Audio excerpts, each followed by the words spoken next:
Whenever there's something good out there, there's gotta be something bad too. It's just the way of the universe. Good versus evil, yin versus yang, light versus dark. But if we take that all to be true, then it also means that there can be light in the dark and evil in the good. Now, don't get me wrong, I love a good trumpet solo. It's a beautiful instrument with so much room for expression and range. However, these angels aren't likely looking to play some blues scales, nor are they going to run through a sorrowful ballad. They're playing these trumpets as a way to kick off the horrifying festivities of the end of the world. The 7 trumpets shall be played by 7 angels, each of which marks the beginning of something terrible. This all happens after humanity has already been reduced to tatters and folks are living in caves, so hot start. But it does get hotter, because the trumpets are supposed to raise hell. Let's run through all 7 and see how we feel. The first trumpet rings out loud and clear, summoning a storm of hellfire. Hail, fire, and boiling blood will rain from the skies upon those still present on Earth. This is so spicy hot that all the grass and trees still standing will be burned down to nothing.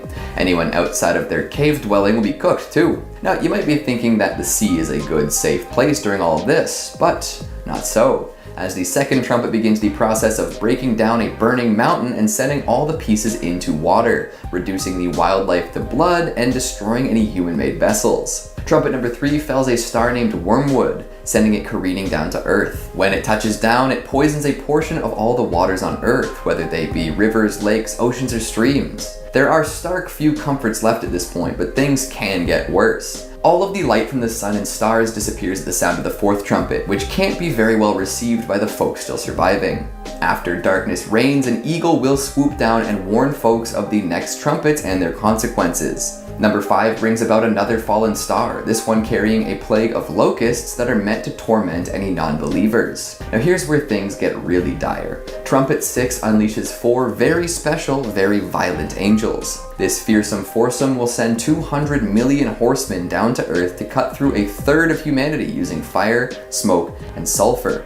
Holy smoke, they're not messing around. Worse yet, their horses barely resemble anything equine. They're chimeric abominations with heads of lions, snake-like tails, and horrible breath. Lastly, number 7 kicks off a brand new set of tortures for those who remain on Earth, led by another set of awful angels. Let's talk about that in the next entry. Coming in number 4, we have the 7 bowls. The trumpets were just a warning, a sign of things to come. And while the angels who played these deadly instruments are bad, the angels in charge of these heavenly bowls are so much worse. Plus, they look like they're bringing down holy offerings, which gives folks false hope before realizing what's actually going on. So 7 angels take up 7 bowls or vials or whatever vessel you can imagine and bring the contents down to Earth. They then begin pouring whatever's inside down upon the ground, and then things go really sour. Inside these bowls resides pain and torture, plague and disease. Anyone who made it through the trumpeting will then be annihilated without remorse. Folks develop oozing sores, rivers are filled with blood, people literally combust on the spot. It's all very wild. And the fun doesn't stop there either. As plagues spread through the world and those who have sinned suffer lifetimes of pain, even more madness is poured by these bowl-bringing angels. After the Euphrates River dries up, battles between kings of the world will begin and more lives will be lost. And to top everything off, the bowls bring about the most powerful and destructive earthquake that mankind will ever see. No disaster to date will compare to the chaos whipped up by this massive quake, leveling entire cities in seconds, opening up enormous chasms in the earth, and generally making it really hard to have a good time. Damn. So what at first appears to be a reward for surviving the trumpeteers actually becomes an ever greater punishment. These angels literally split the world apart with the quake after implementing all sorts of legendary suffering. Jeez Louise, I thought these guys were supposed to protect and watch over humanity, not absolutely annihilate everyone. Coming in number 3, we've got the false prophet. Whether this is actually an angel or not is a point of contention, but I believe that this presence is employed by the heavens regardless, so we'll allow it. This beastly brute will arrive just in time to sway the hearts of weaker humans, and then condemn them for falling to his trickery. During the divine trumpet solo, a horrifying beast will emerge from the sea, killing many. However, the beast will be injured after this. Once that is complete, the false prophet will rise. This entity will force anyone around to worship the first beast, causing them to be branded with the mark of the beast, or 666. Any who comply will be damned, of course, and will also suffer immensely once the plagues from the bulls rain down. But really, did any mortal have a choice in the matter? The beast from the sea is powerful enough to frighten anyone into submission, so what else are they supposed to do? During a rain of hellfire like that, there's not too much in terms of rational thinking or hope. I suppose it's a test to see if those who are truly devoted to God are ready to simply die with the knowledge that they'll be saved. But still, that is a hardcore trust test. Coming in number 2, we've got the of Babylon. Another questionably angelic figure, but one who appears nonetheless. As chaos reigns around the world, the of Babylon will descend upon humanity riding a beast with 7 heads and 10 horns. She will be drunk on the blood of martyrs and saints and looking for a good time. And by good time, I do mean blood. This is interesting, as this particular figure seems to be representative of a political movement at the time. Scholars often accept her as a symbol for Rome, with 7 heads representing the 7 hills of Rome and the 10 horns standing in for the 10 emperors who seem to be pushing for a less Christian world. So even if this promiscuous beast rider wasn't an angel from heaven herself, she represented something that God would have abhorred. And in being a symbol to rally against and hate, this Babylonian beauty probably steered folks back in the direction those at the church appreciated. Interesting, right? In at 5, Aquil. Now, there is very little known about Aquil, but what we know is that he is the demon who presides over Sundays and exists within Christian mythology. His purpose is to destroy and degrade the practice of keeping the Sabbath holy, which might not sound absolutely terrible, but if this dude possesses the wrong person, it could be bad news bears for all of us. Imagine the president, a prime minister, even one senator possessed, and suddenly we have to work 7 days a week without a single day off. Yeah. Okay, it's a stretch, but there's a reason he is at our number 5. Honestly, no one wants to work long weekends. Just saying. Also, apologies in advance if I pronounce all these names wrong. I'm not a demon. Shh. In at 4, Sergat. Now, Sergat is a minor demon referenced in the grimoire of Pope Honorius, but this does not diminish the fact that he is straight up evil. He is listed as, I quote, Sergat who opens all locks, and his opposite is actually our previous number, Aquil.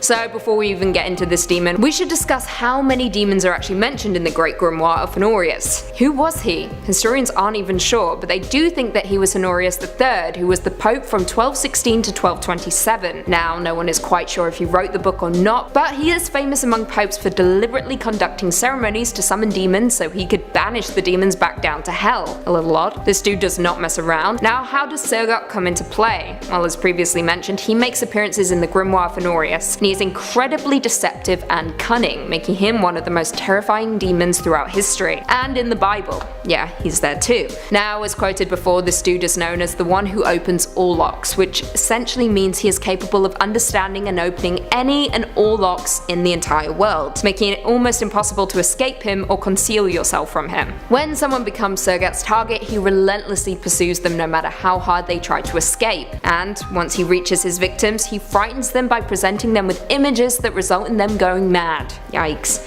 don't summon this bad boy.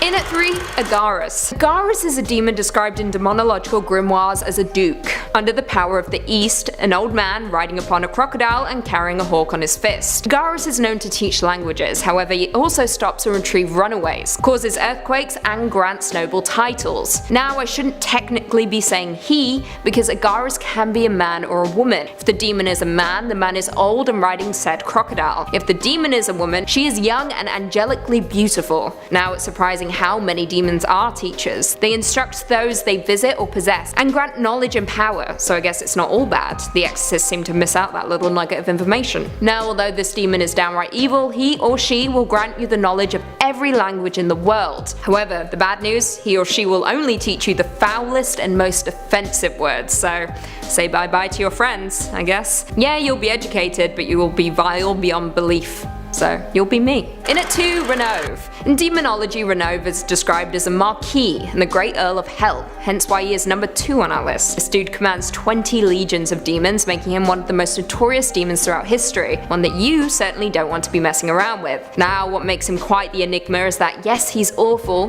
the worst, but he's also somewhat of a scholar. He teaches art, rhetoric languages, and gives loyal servants the favor of friends and foes. Now, you may be familiar with this demon, as he is the one who wrote How to Win Friends friends and influence people, which is horrible enough, but what makes this demon truly terrible is that he is the taker of old souls. Basically, this means anyone who is older looking, or looks a little under the weather, Renov will claim them. Also, pets are not immune to this. He will kill them too. Your best option is just to steer clear of all your elderly relatives, and consider getting a new, younger looking pet. Just saying, they gotta go. And finally, coming in at number 1, Baphomet. This name may ring a bell for you, and that's because Baphomet is a deity that the Knights Templar were falsely accused of worshipping, following which time it was subsequently incorporated into occult and mystical traditions throughout history. It first appeared in trial transcripts for the Inquisition of the Knights Templar beginning in 1307, which resulted in it being popularized in the English language in the 19th century during debate and speculation on the reasons for the suppression of the Templars. The appearance of Baphomet is that of a goat, an image drawn by Eliphas Levi, which contains binary elements representing the sum total of the universe. More interesting still, this picture of Baphomet is often used as a stand-in for Satan by Satanists and Christians alike. Now, it is a highly debated topic about whether this demon was truly good or bad, but if we look to historical accounts, Baphomet comes from a letter written by a French crusader in 1098. He describes the crusaders' enemies in the Holy Land, I quote, calling upon Baphomet prior to battle. Baphomet refers to Muhammad, the prophet. European Christian dogma viewed the worship of Muhammad as idolatry, which was harnessed by a medieval European ruler in the form of a witch hunt targeting his political opponents. Number 5. Nephilim. This one I can get behind for sure. How the pyramids were built still baffles me, and reading all about these things at least makes my brain relax for a second. The giants, the talls, the long neck people, the Nephilim. Again, never been a Bible guy myself, so no judgment if you say all this happened, but I'm just catching up on all this stuff. But in short, the Nephilim were like the offspring of angels and human women, according to Genesis 6:1-4 and Jude. The Nephilim are also mentioned in Numbers 13:33, but it is likely that by this time in Israel's history, Nephilim was used as a term for a tall, intimidating peoples. It's plausible that the Nephilim were both half angels and half giants, making them absolutely huge and absolutely super strong. The Nephilim were the children of the sons of gods and daughters of men, and Christian scholars have theorized that the sons of gods were actually these demonic fallen angels who reproduced with women. Being the offspring of partial angelic heredity, the Nephilim were considered mighty men who are of old the men of renown. The ancients. These people were huge, claiming that they were like 5 times the size of an average man. In the Hebrew Bible, a group of mysterious beings or people of unusually large size and length who lived both before and after the flood were called Nephilimus, sometimes translated to giants. Even the fallen ones from the Hebrew Nephil, meaning to fall. Seems like these people were writing about similar stuff, huh? Spooky. Number 4. 200 million horsemen. This next one is not really a creature as much as it's the end of a lot of all of us. All this Armageddon stuff they were saying, that's some pretty strange stuff that's on its way. Book of Revelation stuff, you know? Quote, I saw as God wanted to show me the horses and the men on them. The men had pieces of iron on their chests. These were red like fire and blue like the sky and yellow like sulfur. The heads of the horses looked like the heads of lions. Fire and smoke and sulfur came out of their mouths. 1/3 part of all man was killed by the fire and smoke and sulfur that came out of their mouths. Word for word. Horsemen or ancient biblical technology? This sounds horrifying. Also, 200 million? That's a lot of flying flaming horses just trucking around the skies and sands like giant tanks, firing fire out of their mouths and nose. As I looked, behold, a stormy wind came out of the north, and a great cloud with brightness around it, and fire flashing forth continually, and in the midst of the fire, as it were gleaming metal. And from the midst of all this came likeness of 4 living creatures, and this was their appearance. They had a human likeness. Okay. You put a Baja hoodie on me at a Dave Matthews concert and hear me saying all that stuff, you probably just think I'm some sci-fi stoner. Nope. This is riveting material, folks. I need to read this thing front to back. Apparently this force was supposed to have taken out, or is going to take out, 1/3 of the entire world's population. I know like 3 things that can do that. Pandemics, missiles, and floods. However, if men and horses showed up with lion heads breathing fire, it's safe to say it's game over. Number 3, the Leviathan. Okay, at first I was like, oh, that's a roller coaster at Canada's Wonderland. No, this vicious monster was actually modeled after this vicious monster. The The Leviathan, the second of the great monsters described in the book of Job. This Leviathan, is an absolute massive sea monster who's impervious to human weapons, breathes fire, and emits smoke from his nostrils. So this is a Zelda boss for sure. The Leviathan is probably related to another ancient monster called Lotan, a seven-headed giant serpent who represents primeval chaos, as with pretty much every other biblical creature does. Hey, these things aren't meant to be cute and fuzzy. There's some less exciting theories that insist the Leviathan is just a dramatic interpretation of a crocodile or anaconda or maybe a plesiosaur, resembling something like the Loch Ness Monster. But that doesn't explain the breathing fire thing, or the size. Was this giant sea snake a water dragon? Because apparently it's like 300 miles long. Yeah, terrifying. Scary thing now is many different religions and cultures have their own version of the Leviathan. Tiamat, Hydra, Jormungandr. Maybe this thing was just hunted into extinction. I don't know. What do you think? Number 2, Archangel Michael. It is said that the angels are not humans, but creatures made from God's creation. I've also seen what the Bible describes angels looking like, and it's not handsome people with wings. Apparently, a lot of these things, people really couldn't even describe what they were seeing in front of them. But we'll get to what these things look like in a minute. Of those creatures, Satan, aka Lucifer, is one. The one. However, here is even one creature that Satan fears more than any creature, and that's fellow Archangel Michael. Or Saint Michael. Some say they're brothers, some say they were on the same team for a bit. This is some good stuff, people. Quote, "Now war arose in heaven, Michael and his angels fighting against the dragon, and the dragon and his angels fought back. But he was defeated, and there was no longer any place for them in heaven. And the great dragon was thrown down, that ancient serpent who is called the devil and Satan, the deceiver of the whole world. He was thrown down to the earth, and his angels were thrown down with him." Revelation 12:7-9. Okay, so hold on. He and them are all down here with us? That's terrifying. Apparently Michael led that army that won, so whatever scares Satan scares the hell out of me as well. Also, all these pictures and statues of him and like window panes are all of him like wielding a giant sword made of light, just stepping on Satan's back as a hero. That's pretty intimidating, not gonna lie. And coming in at the number 1 spot, Ophanim. Okay, so what angels actually looked like apparently was like giant geometrical feathers with eyes and a consciousness. Some had horns, some had hooves, lots of gold and metal colors. This next thing doesn't even make sense to my brain. I feel like this is an anthill trying to understand an iPhone. Quote, "As I looked at the living creatures, I saw a wheel on the ground beside each creature with its 4 faces. This was the appearance and structure of the wheels. They sparked like topaz, and all 4 looked alike. Each appeared to be made like a wheel, intersecting a wheel. As they moved, they would go in any one of the 4 directions the creatures were faced. The wheels did not change direction as the creatures went. Their rims were high and awesome, and all 4 rims were full of eyes all around." Ezekiel 1:15-18. First off, is this thing even a creature? Yeah, everything I see here is an alien. Is this just us trying to process some sort of like energy being with eyes? Because if I saw Lucifer that looks like the hunk on the Netflix show, and then I saw this thing?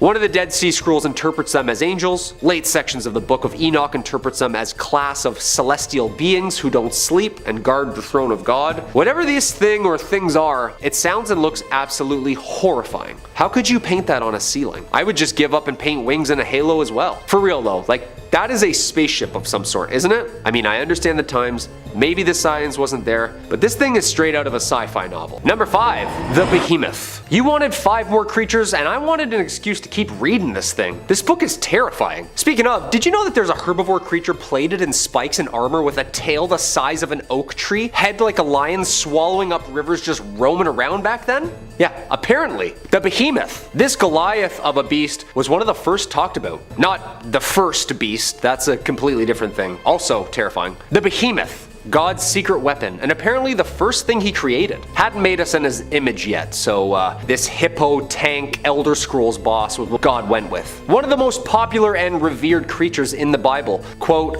"Behold now Behemoth, which I made with thee. He eateth grass like an ox. He moveth his tail like a cedar. His bones are as strong as pieces of brass. His bones are like bars of iron." Yeah, this is definitely a dinosaur, right?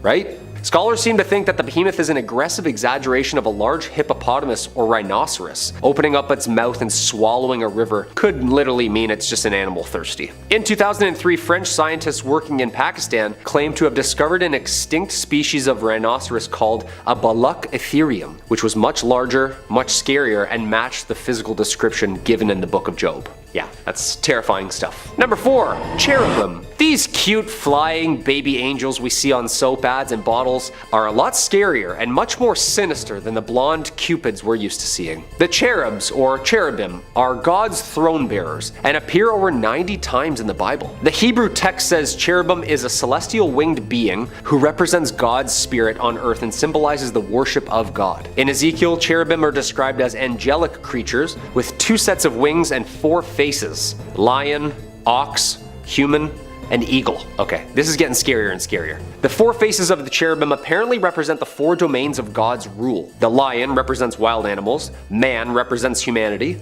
ox represents domestic animals, and the eagle represents birds. Aren't those all wild animals? I don't know. The cherubim appear in several texts of the Bible, including Genesis, Ezekiel, Kings, and Revelation. Yeah, so lots of people were seeing these things, and they all kind of sound somewhat the same. They all oddly say 4 faces. Like every which way they turned, they could see a face. Some say, quote, they move quickly, using a wheel within a wheel, and their wings cover their body. Question, what's with all the wheels? People just like looking up into the sky all day must have had like severe floaters in their eyes, because a wheel and a cute baby angel thing look completely different, no? A conjoined wingspan of the 4 cherubim are described as forming a divine chariot, the so-called mercy seat of the Ark of the Covenant. 2 cherubim make the Ark and form a space through which Yahweh would appear in Ezekiel's visions. The status of the cherubim are a sort of vehicle for Yahweh in the book of Samuel. So in a sense, they're kind of God's messengers, you know, bringing things up and down from him and to him, including him. Gotcha. A vehicle. Yeah, a vehicle. These images are terrifying. Yeah, and that's a mothership right there. That's a mothership.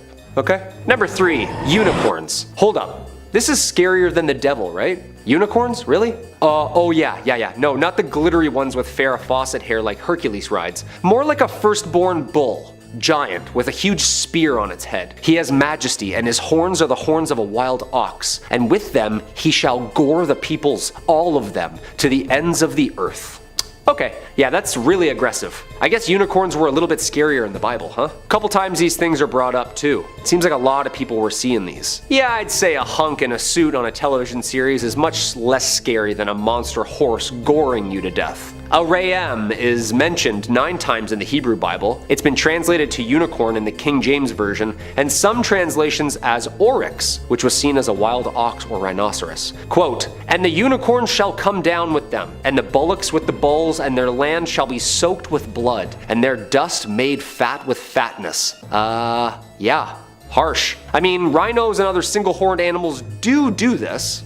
The Bible describes unicorns skipping like calves, traveling like bulls, and bleeding when they die, so they were real and very mortal, mostly believed to be an exaggeration though. Even Julius Caesar speaks of them. Quote, a little below the elephant in size and appearance, color, and shape of a bull, their strength and speed are extraordinary. They spare neither man nor wild beast. Were the ancients seeing like giant extinct rhinos, or were these flying evil narwhals just goring everyone to the end of the earth? Who knows? Sure sounds like it. Number 2, locusts. Dude, I'm already afraid of the 12-inch flying praying mantises that do exist today. I can't imagine what these things looked like. Imagine a dog-sized flying insect blocking out the sun because there's so many of them. Abidan's locusts. These things were terrifying. The Bible has this to say about them. The 5th angel, apparently Abidan, sounded his trumpet, and I saw a star that had fallen from the sky to the earth. The star was given the key to the shaft of the abyss. When he opened the abyss, smoke rose from it like the smoke from a gigantic furnace. The sun and sky were darkened by smoke from the abyss, and out of the smoke, locusts came down upon the earth and were given power like that of scorpions. These demon bugs are well detailed in the Bible.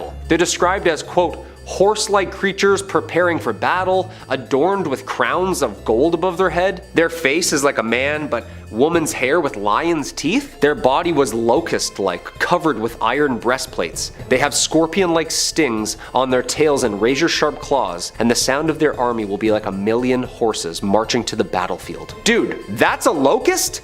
Like a locust, the bug? No, I don't think so. They will be freed by their master Abidan from the bottomless pit and will torment all of the remaining sinners on earth for 5 months. Abidan is described as the king of the army of locusts.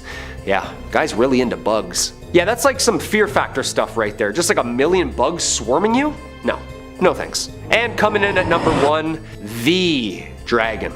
Okay, there's some speculation here that this thing is the devil himself. The devil and the dragon. But also this thing apparently lives with the devil. I don't know, people were saying mixed things, but important thing is, things weren't too literal back then, and they were really spiritual. People were just trying to explain what they were seeing and feeling the best way they could. But yes, there was dragons. Yeah, we have the skeleton bones. Okay? And before you're picturing something fun like Dudley the Dragon or the ones that talk in The Hobbit who sit atop gold. No. Picture when it sneezes, it flashes light. Its eyes are like the red of dawn. Lightning leaps from its mouth. Flames of fire flash out. Smoke streams from its nostrils like steam from a pot heated over burning rushes. Its breath would kindle coals, for flames shoot from its mouth. Yeah, this thing. Terrifying. Tremendous strength of Leviathan's neck strikes terror wherever it goes. Its flesh is hard and firm and cannot be penetrated. Job 41:18-23. This great dragon, the ancient serpent called the devil or Satan, the one deceiving the whole world, was thrown down to the earth with all the angels. And I saw 3 evil spirits that looked like frogs leap from its mouth of the dragon, the beast and the false prophet. They are demonic spirits who work miracles and go out to the rulers of the world to gather them for battle against the Lord on that great judgment day of God the Almighty. He seized the dragon, that old serpent who is the devil, Satan, and bound him in chains for thousands years. The angel threw him into the bottomless pit, which he then shut and locked so Satan could not deceive the nations anymore until 1,000 years were finished. Okay, yeah, that sounds like one giant amazing cutscene from a God of War game. Just chucking a dragon into a pit? Also, it's 2022. We better lock that thing back up. It's been more than 1,000 years now, no? Quote, and behold, a great red dragon having 7 heads and 10 horns, and on his heads were 7 diadems. Okay, so it wears 7 crowns. Maybe this thing is the devil. It's mentioned numerous times in the Bible. I've seen Game of Thrones. This thing is scary.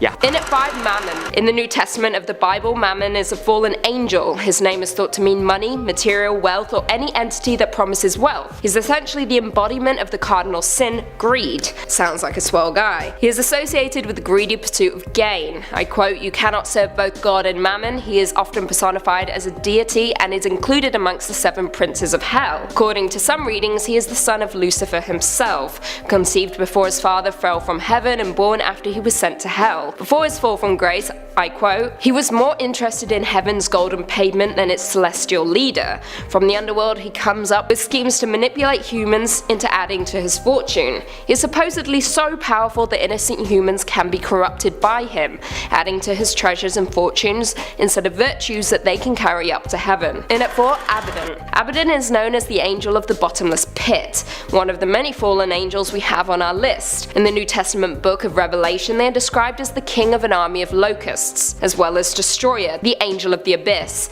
As the king of locusts, he has an army resembling horses with crowned human faces, women's hair, lion's teeth, wings, iron breastplates, and a scorpion stinger. Nasty. Many believe Abidan to be the Antichrist, but others identify him as the angel as Satan. According to Revelation 9:1-11, after the 5th angel sounds his trumpet, a star falls from heaven and opens the bottomless pit. As a storm of smoke arises, and from the smoke a plague of locusts emerge to torment, but not kill, men who lack the seal of God on their foreheads for 5 months. His origin gets a little hazy, making him appear to be the servant of God, yet also a servant of Satan.